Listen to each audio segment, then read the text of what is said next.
சிறகடி காசை அடுத்த வர எபிசோடில் பார்த்தீங்க அப்படின்னா கிறிஷோட பாட்டி வந்து எங்கேயோ காணா போயிடுவாங்க. இது எதனால் அப்படின்னா கிறிஷ் இந்த வீட்டிலே சந்தோஷமாக இருக்கணும் அப்படிங்கிற காரணத்தினால யாருக்கிட்டையுமே சொல்லாமல் அவங்க அங்கேருந்து கிளம்பி போயிடுவாங்க.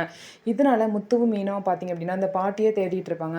அவங்க எங்கே தேடியுமே கொஞ்சம் கிடைக்க மாட்டாங்க. அதனால் வீட்டில் வந்து சொல்கிறப்ப வேணும்னு தானே தொலைஞ்சு போயிருக்கா, எப்படி வந்து கிடைப்பாங்க அப்படின்னு சொல்லிட்டு பார்த்தீங்கன்னா விஜய் அவங்க வந்து அவங்கள பற்றி தப்பாக பேசுவாங்க.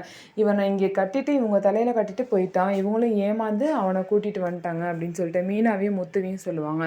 இதுக்கப்புறம் பார்த்தீங்க அப்படின்னா மனோஜ் வந்து யாரெல்லாம் என் வீட்டில் இருக்கணும்னு நினைக்கிறீங்களோ கை தூக்குங்க, யாரெல்லாம் இருக்கக்கூடாதுன்னு நினைக்கிறீங்களோ அவங்களும் கை தூக்குங்க அப்படின்னு சொல்லி மனோஜ் வந்து ஒவ்வொருத்தையாக கேட்டுட்டு இருப்பான். அப்போதைக்கு ரோகிணி வந்து கை தூக்காமல் இருப்பாங்க. உடனே என்ன ரோகிணி பாவம் பார்க்குறியா, ஒழுங்காக கையை தூக்குன்னு சொல்லுவாங்க. உடனே வந்து ரோகிணி கையை தூக்க போகிறப்ப கிருஷி வந்து ரோகிணியோட கையை பிடிச்சிருவாங்க. இல்லை ஆண்டி நான் இங்கேயே இருக்கேன், உங்கள் கூடயே இருக்கேன் ஆண்டி அப்படின்னு சொல்லிட்டு கிருஷி வந்து ரோகிணி கிட்ட சொல்லுவாங்க. இதனால் ரோகிணி என்ன பண்ணுறதுனே தெரியாமல் முழிச்சிட்டு இருப்பாங்க. இதனால் எல்லாத்துக்கும் பார்த்தீங்கன்னா ஒரு சைடு வந்து ரோகிணி மேலே டவுட் வரும். ஏன் ரோகிணி மேலேயே கிருஷி இவ்வளோ பாசமாக இருக்கா அப்படின்னு சொல்லிட்டு. இன்னொரு சைடு பார்த்தீங்க அப்படின்னா முத்து வந்து கிருஷியோட பாட்டியை வந்து தேடி ஒரு ஆட்டோ ஸ்டாண்டில் போய் கேட்பாங்க.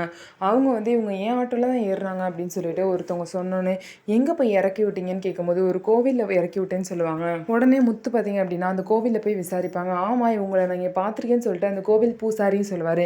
இது மூலயமா சீக்கிரமாகவே முத்து பார்த்தீங்கன்னா கிருஷியோட பாட்டியை கண்டுபிடிச்சிருவாங்க. கண்டுபிடிச்சிட்டு அவங்க எதுக்காக கிருஷியை விட்டு போனாங்க, இதுக்கு பின்னாடி என்ன இருக்குது அப்படிங்கிறத கூடிய சீக்கிரம் தெரிஞ்சுக்க தான் போகிறாங்க. இதனால ரோகிணி வசமாக மாட்ட போகிறாங்க. ஸோ என்ன நடக்க போகுது அப்படிங்கிறத பொறுத்து இருந்து பார்க்கலாம். நம்ம வீடியோ உங்களுக்கு பிடிச்சிருந்தா நம்ம வீடியோவை லைக் பண்ணிக்கோங்க. மறக்காமல் நம்மளோட சேனலை சப்ஸ்கிரைப் அண்ட் ஹைப் பண்ணிவிட்டு பாருங்கள்.